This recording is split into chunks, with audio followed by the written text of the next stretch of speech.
স্ত্রী যে কথাগুলো বলবেন না, সে যত বড় ঝগড়া হোক না কেন, কখনও বলবেন না তোমার বিয়ে করাই আমার ভুল ছিল। কখনও স্ত্রীকে খাবারের খোঁটা দেবেন না। এতে স্ত্রীর মনে যে কষ্ট পাবে তা আপনি সারা জীবন মুছতে পারবেন না।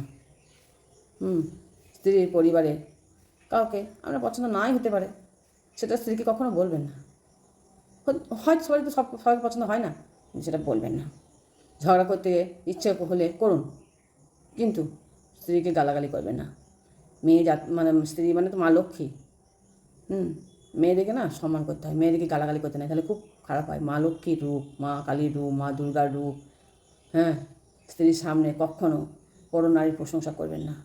স্ত্রীর সামনে কোনো যেমন করবেন না। আমার স্ত্রীদেরকেও বলি, কোনো মানে স্বামীর সামনে কোনো পরপুরুষেরও প্রশংসা করবেন না। কেউ পছন্দ করে না এগুলো।